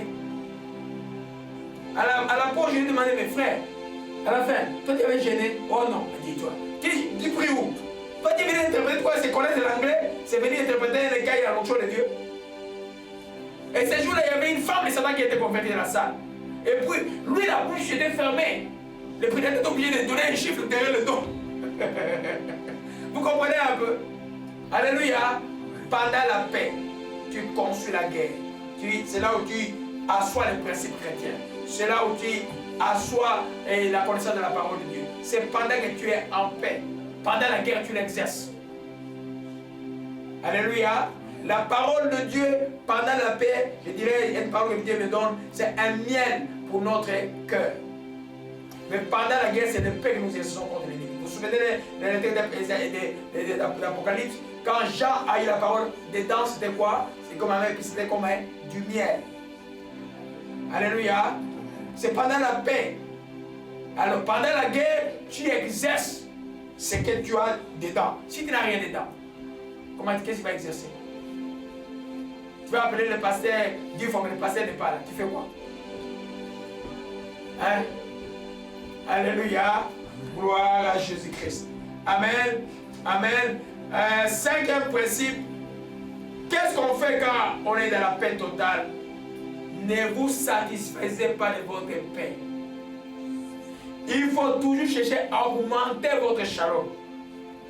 Alléluia. Que ce soit votre shalom spirituel de votre relation avec Dieu, votre shalom spirituel, votre shalom physique, votre shalom social. Une richesse qu'on ne cherche pas à augmenter finira par diminuer. Je ne parle pas de l'augmentation égoïste, cupidique ou des avarices. Je parle de pouvoir fructifier. Vous voyez comment Salomon est devenu riche. Salomon est devenu riche par la négoce avec le pays qui était autour de lui. Il proposait ceci, il vendait cela, il leur proposait ceci. C'est comme ça que Salomon est devenu très riche. Alléluia. Pendant le temps de paix, ne vous cherchez que votre shalom augmente encore plus. Si vous craignez vraiment Dieu, il n'y a pas de raison de craindre que vous soyez très riche. Alléluia. Puis Abraham était très riche et il a continué à craindre Dieu. Ne soyez pas comme les gens qui enseignent, non, tout votre prière, vous commencez à visualiser. Je peux visualiser, je suis riche. Je peux visualiser. Non, non, non. Souvenez-vous de l'enseignement, si tu n'es pas riche spirituellement, tu ne seras pas riche psychiquement, tu ne seras pas riche physiquement, tu ne seras pas riche socialement. Oh, si tu fais le toupet, le courage de t'enrichir extérieurement, que l'intérieur est pourri, c'est quelque chose de temps, tu vas te rendre compte que tu n'as absolument rien. Alléluia. Gloire à Jésus-Christ, que son nom soit béni. Proverbe 3, verset 1 à 2. Amen. Alors, Dieu vous bénit bientôt là. Dieu vous a béni grandement cette année, il vous bénira. Ne perdez pas votre bénédiction. Cet enseignement est pour garder votre bénédiction. Alléluia. Alors, cinquième chose donc, il faut chercher toujours à augmenter la paix. Même une nation qui est en paix cherchera toujours à augmenter la paix en ayant la paix avec les pays voisins, avec tout le monde. Cherchez toujours à augmenter la paix. Un chrétien, tu es en paix, continue à être le procurateur de la paix, Matthieu 5, verset 9. Nous lisons Proverbe 3, verset 1 à 2. Mon fils, n'oublie pas mes enseignements, que ton cœur garde mes préceptes, car ils prolongeront le jour et les années de ta vie, et ils augmenteront ta paix. Amen. Donc la paix peut être augmentée. Alléluia. Dis pas simplement, non, bon, là, j'ai mon mari, j'ai ma femme, j'ai mon travail, j'ai l'argent, je suis chrétien et puis je m'arrête là. Essaye de devenir un meilleur chrétien. Essaye de devenir un meilleur mari, une meilleure épouse. Essaye de devenir meilleur en Dieu. Alléluia. En Jésus, on est meilleur. Amen. Dieu ne veut pas des enfants chip. Hein? Dieu veut, il y a un terme qu'il a proposé pour avoir des vases d'honneur. Ne restez pas des vases d'argile. C'est de ça que je parle, mes bien-aimés. Amen. Les shalom s'augmentent. Cherchez à être les vases d'honneur. Les enfants, les petits procurent la paix partout. Alléluia. Les shalom n'a pas de limite. Parce que dans les ciels, le shalom est illimité. Alléluia. Gloire à Jésus-Christ. Amen. Il dit ici, quand les préceptes du prolongent le jour des années de David, ils augmenteront ta paix. Donc, si tu dis non, j'ai assez, je ne garde plus les préceptes, je vais respecter ça. Ça c'est difficile, je vais laisser tomber. Tu vas avoir des problèmes. Amen. Aussi vrai que Dieu te fait connaître ces choses. Quand ce que tu connais les volontés de par rapport à Jésus, respecte-la, augmente ta paix par rapport à ce que Dieu te donne. Alléluia. Amen. Amen. Ne soyez pas, dites donc, je suis satisfait de mon onction. Non. Quelqu'un me dit, il est allé prier quelque part, on lui a dit, ah, l'onction qui est sur toi, c'est trop fort. Hein? Si c'est trop fort là, ça risque de... Non. J'ai dit, frère, l'onction qui était trop fort, ça veut dire quoi? Toi, tu as l'onction qui était passé Pierre. Non. Essaye de me donner la rage des démons. Alléluia. Amen. Dieu te donnera l'onction à la mesure où il veut te donner. Alléluia. Amen. Toi en Dieu, cherche toujours plus en Dieu. Alléluia. Amen. Il va te le donner. Amen. C'est un Dieu de l'excellence. Je n'ai pas de l'excellence déjà pris l'excellence de l'orgueil, mais de l'excellence dans ces choses. C'est un Dieu excellent. Il fait les choses parfaitement. Alléluia. Il veut que toi tu sois aussi excellent spirituellement, psychiquement, physiquement, socialement. Ça ne veut pas dire que tu vas être l'homme le plus riche de la terre, mais tu vas être excellent. Tu seras cette personne jusqu'à commencer à avoir des arachides seulement dans les coins, qui 5 ans après, à la ville, il est plus riche de la ville. J'ai dit, mais comment il a fait? Dimanche, il va simplement à l'église, il prie. Que celui qui a volé des diamants, mais être riche par des diamants, c'est facile. Hein? Tout le monde veut prendre, il tombe sur une pierre, il devient riche. Nous connaissons les histoires. Ils deviennent riches, ils deviennent fous, ils multiplient des femmes et puis ils deviennent pauvres. Tout le monde qui connaît ça au Congo, c'est comme ça. La richesse qui vient comme ça. Mais quelqu'un qui va juste ses arachides, qui a la main de Dieu, il suit le principe du shalom de Dieu. Il a vendu des arachides pour 10 francs. 1 franc, il donne sa dîme. Il fait des choses, il fait le bien. Il grandit en ça. Il n'y a pas de limite. D'être riche pour un Dieu. Il n'y a pas de limite. Paul dit, dites aux riches, c'est d'être riche pour eux. Dieu est riche en libéralité. Il n'y a pas de limite en ça. Je crois qu'il doit y avoir la philanthropie chrétienne aussi. Pas seulement Rockefeller. Alléluia. Mais Dieu cherche les gens qui ne vont pas l'oublier comme les enfants d'Israël. Les gens qui vont être comme Abraham, étant riches en tout, mais n'oubliant jamais leur Dieu. Étant riches en tout, adorant leur Dieu. Étant riches en tout, continuant à bâtir. Alléluia. La guerre est finie aujourd'hui. La guerre est finie. Au Shima la Kamarakaya. Amen. Comment tu augmentes par exemple le principe des données, le principe de la dîme? Il y a des fois pour eux qui enseignent que la dîme a cessé. Mais la dîme n'a pas commencé avec Moïse. Alléluia. Jacob a donné la dîme. Est-ce qu'il y avait la loi? Est-ce que Jacob était béni ou pas? Abraham a donné la dîme à Melchisedec, il y avait la loi. Est-ce qu'il était béni ou pas? La gorge, la mort est là. La mort et la sorcellerie est brisée. Oshima la Kamaradakaya. Alléluia, alléluia. Nous lisons la parole rapidement. Oshima et Shamarandakaya. Lavez-vous dans la joie aujourd'hui. Amen. Amen. Comment tu augmentes la paix? Malachie 3, verset 9. Vous êtes fameux de malédiction, vous me trompez. La main apportez à la maison les trésors de toutes les dîmes. Afin qu'il y ait de la nourriture dans ma maison. Mettez-moi dans la source de l'épreuve, dit l'Éternel. Vous verrez si je n'ouvre pas pour vous les églises de ces chiens. Je ne passe sur vous la bénédiction en abondance. C'est pas parce que, ah là tu donnais avant, maintenant tu as tout, tu ne donnes plus. Mais tu régresses. Là tu faisais la bienfaisance, là tu faisais tu ne donnes plus. Amen. Je ne dis pas que c'est le pasteur qui va vous dire c'est la chaîne, donnez la dîme, écrivez vos noms. Ces choses-là ne sont pas bibliques.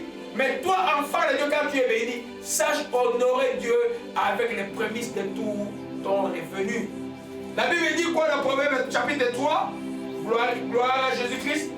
Il dit, honore l'Éternel avec tes biens et les premiers de tout ton revenu. Alors tes greniers seront remplis d'abondance, tes cuves regorgeront de mou. Regorger, ça dit que ça débordera. Alléluia. Qui ne cesse pas de faire le bien. Ah, vous voulez que j'ajoute encore? Galates 6 dit simplement ceci. Omoshika marondo komashika malakaya, omarasakaya, oshikaya. Ne cessez pas de faire le bien, vous allez moissonner au temps convenable. Alléluia. Le texte de parole ajoute, celui qui arrose sera arrosé. Dans ton temps de shalom, cherche tout ce qu'il faut pour augmenter ton shalom. Alléluia. Amen. Alléluia. Amen. Gloire à Jésus-Christ. Ce n'est pas le temps de te reposer, ce n'est pas le temps de dire j'ai assez. Non, continue à fructifier et faire le bien. Il y a le bien que tu vas semer matériel ici, que tu vas rencontrer spirituel dans le ciel par exemple. Paul le dit. Quand les esprits de Dieu sont ouverts, qu'est-ce qui descend? C'est le prix d'argent? Non. C'est les bénédictions spirituelles qui amènent les bénédictions matérielles. Alléluia. Donc nous comprenons qu'il faut chercher toujours à augmenter sa paix. Alléluia. Je reviens sur ce texte parce que j'ai entendu des choses. Mais c'est un pasteur en Europe qui dit, ah, donnez vos noms sur la liste, donnez les noms de dîmes, écrivez le montant, et quand il n'a pas donné, il dit, ah, toi, depuis 3 mois, tu n'as jamais donné ce que je dis. Ça, c'est pas biblique, c'est diabolique. Mais l'enfant de Dieu doit pouvoir augmenter son shalom lui-même. Alléluia. Il y a plein de choses. Tu ne dis pas parce que maintenant tu es dans le shalom, tu vas profiter de ton bien pour faire des mal à autrui. Tu détruis ton shalom. Continuez à faire le bien. Ne vous lassez pas de faire le bien. Alléluia. Le shalom appelle le shalom. Alléluia. Amen. Gloire à Jésus-Christ. Et on va terminer par... Alléluia, on va terminer par là. Le plus grand risque de la paix shalom, je résume, c'est l'oubli de Dieu qui conduit à l'idolâtrie. Amen. C'est pourquoi Paul décrit ça d'une certaine manière par rapport à la victoire. Tiens ferme après avoir tout surmonté. Quand tu as tout surmonté, tiens ferme. Alléluia. Reste ferme. Ne te laisse plus entraîner par les égarements des impies comme le dit Pierre. Demeurez ferme. Garde ce que tu as. Alléluia. Amen. Parce que l'oubli de Dieu est très très facile quand il n'y a pas de souffrance. Le peuple d'Israël doit prouver dans toute la Bible, ne dites pas que moi je suis fort. Israël, quand ils étaient riches, ils oubliaient Dieu. Quand ils souffraient, ils criaient vers Dieu. Mais cette danse-là ne doit pas être pour nous. Alléluia. Ceci est écrit pour nous servir des leçons que moi je ne veux pas un chrétien yo-yo, un chrétien piano. Aujourd'hui dedans, demain. Je veux être un chrétien qui va crescendo, qui monte. Je peux pas être la même personne que j'étais il y a 5 ans. Ni spirituellement, ni psychiquement, ni physiquement, ni socialement, même nationalement pour les nations qui se disent chrétiennes. Parce que la nation n'est pas les chrétiens qui prient. Alléluia. Gloire à Jésus-Christ. Que son nom soit béni et soit exalté. On va terminer par là. Je vais juste introduire dimanche prochain, terminer cela. Amen. Donc nous comprenons que la bénédiction ou le grand shalom, c'est une bonne chose. C'est le désir de Dieu. Quand ton projet de paix est accompli, prends garde, n'oublie pas ton Dieu. Deuxièmement, continue à adorer lui seul, Adonai, le Seigneur de gloire, le Dieu d'Abraham, d'Isaac et d'Israël, lui seul, Jésus-Christ, adorez-le. Et profitez de ton temps de paix pour bâtir, faire les choses que tu dois faire. Spirituellement, psychiquement, physiquement, familialement, socialement. Faites attention à la paresse et la oisiveté, au divertissement. Divertir, c'est pour vous dévier. En ces temps ici, le divertissement n'est pas pour les chrétiens. Jésus revient bientôt. Quatrièmement, préparez la guerre parce que l'ennemi est à l'afflux, il cherche. Mais toi, prépare, arme, prépare un divertissement. Hé, toi, pas ici là, pas ici. Cinquièmement, il faut toujours chercher à augmenter sa paix. Avec ce que Dieu te bénit, devient une bénédiction pour les autres. spirituellement, devient une bénédiction. Psychiquement, devient une bénédiction par les bonnes relations, la bonne conversation et les bonnes paroles sur votre bouche. Physiquement, devient une bénédiction. La force que Dieu te donne, utilise-le pour Dieu, pour les autres. Amen. Financièrement, devient une bénédiction. Ne cesse pas de s'aimer. Même si le monde est devenu comme un ridicule à cause des faux prophètes, mais la vérité reste simple. Quand tu sèmes sur une bonne terre, tu vas la récolter. C'est pas frère Joël qui va te donner ça. Hein, il a vu la médaille la semaine dernière. Hein? Il a fait un témoignage, il est arrivé ici en cours, tu peux prendre ton témoignage. Il lui restait que $20. L'Esprit lui dit, donne ces $20 à l'église, il commence à transpirer. Je dis, mais qu'est-ce que je peux faire? Il commence à transpirer, mais il a décidé, donc je vais prendre quand même. Il a pris les $20, il a sémé. Le matin, il arrive au travail. Un collègue du travail dit, oh, j'ai quelque chose pour toi. Bonne année. Il lui remet $200. Ça s'appelle s'aimer la bonne terre. Alléluia. Amen. Tu me suis, tu es dans une vraie église où la parole est enseignée véritablement. Sème dans la bonne terre. Mais à l'église, ce n'est pas le lieu où on vous exige, on vous enseigne avec le message d'argent. L'église n'est pas pour enseigner l'argent. On peut enseigner l'argent une fois l'année. L'argent est important pour l'église. Mais ce n'est pas le lieu de venir à exiger, terroriser les gens. Il y a des églises qu'on commence à faire élever les gens. Celui qui a la dîme, lève-toi. Alors, ceux qui n'ont pas les dîmes, la prochaine fois, ils doivent tout faire pour s'élever parce qu'ils doivent mettre quelque chose dedans. Et les églises, maintenant, qu'on commence à demander aux gens, arrêtez la musique.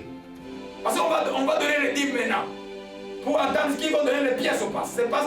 C'est terrible. Et c'est très dangereux ça. Alléluia. C'est par là que nous allons terminer pour ce bon message que Dieu nous a donné. Amen. Alléluia. Alléluia. Gloire à Jésus-Christ. Que ton nom soit béni et soit exalté. Nous allons voir justement, je voulais justement parler aussi que le shalom inconscient peut nous amener à la tiédeur. On a vu dans le texte d'Apocalypse 3, à la tiédeur spirituelle, ni chaud ni froid. Parce que l'église de l'Odyssée disait que je suis riche. Dieu regardait qu'il était pauvre. Toutes les églises qui grandissent, les gens croient qu'ils sont riches. Mais Dieu n'est plus là des fois. Parce que Dieu est lent à la colère. Les gens ne comprennent pas les voies de Dieu. Père, nous bénissons ton Saint-Nom et nous te rendons grâce. Te disons merci encore au Père pour tout ce que tu nous as donné aujourd'hui.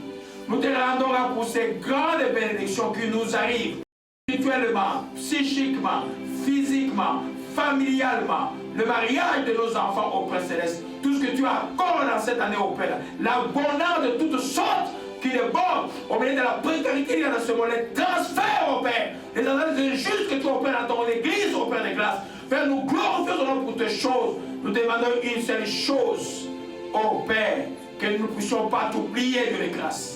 Que nous puissions t'adorer toi seul, que nous puissions bâtir en ce temps-là, nous puissions, oh Dieu les grâces, préparer la guerre, que nous puissions, oh, par ta grâce, être un bonheur et une paix pour les autres. Père, nous te rendons quand tu accomplis ces choses dans la vie de nos enfants, pour tous ceux qui nous suivent maintenant, Père, nous te disons merci, que ton nom soit béni et soit exalté.